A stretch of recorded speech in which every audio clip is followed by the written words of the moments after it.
అయితే వైఎస్ఆర్ కాంగ్రెస్ పార్టీ నేతల్లో కాన్ఫిడెన్స్ కనబడుతోంది. మరీ ముఖ్యంగా సిద్ధం సభల తర్వాత వైసీపీ గ్రాఫ్ పెరిగిందని ఆ పార్టీ గట్టిగా నమ్ముతోంది. నేను చాలా మంది నాయకులతో మాట్లాడాను. వారు సాధారణంగా బయట ఏం చెప్పినా పర్సనల్గా మాట్లాడేటప్పుడు ఓపెన్గా చెప్తారు, ఏ రాజకీయ పార్టీ నాయకుడైనా, అది వైఎస్ఆర్ కాంగ్రెస్ అయినా, టీడీపీ అయినా, బీజేపీ అయినా.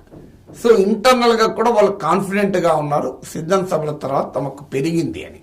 వైఎస్ఆర్ కాంగ్రెస్ పార్టీ కొన్ని సెక్షన్ల ఓటర్లను గట్టిగా నిలబెట్టుకోగలుగుతుంది. ముఖ్యంగా పేద ఓటర్లను. జగన్మోహన్ రెడ్డి క్లాస్ వార్ సిద్ధాంతం చెప్తున్నాడు.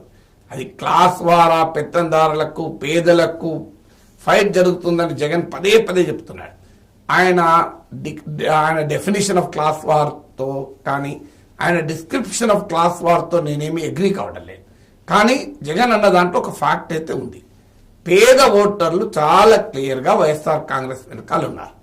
అంటే ఆర్థిక పరిస్థితి కిందికి వస్తున్న కొద్దీ వైసీపీ పట్ల సానుకూలత పెరుగుతోంది.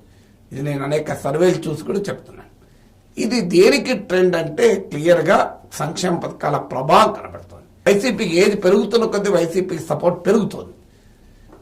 As we move on the age పెరుగుతున్న కొద్దీ వైసీపీకి పర్సంటేజ్ సపోర్ట్ పెరుగుతోంది. 60 ఏళ్ళు దాటిన వాళ్ళలో ఏకపక్షంగా వైసీపీకి ఉన్నారు. అలాగే ఫిమేల్ ఓటర్స్ చాలా క్లియర్గా వైసీపీ వెనకాల ఎక్కువగా ర్యాలీ అవుతున్నారు. నేను సర్వేలు చూసానైతే మోర్ దెన్ 10% మీకు మేల్ ఓటర్స్తో పోలిస్తే ఫిమేల్ ఓటర్స్ జగన్ పట్ల 10% ఎక్కువగా సానుకూలంగా కనబడుతున్నారు. ఇది ఒక మ్యాసివ్ డిఫరెన్స్.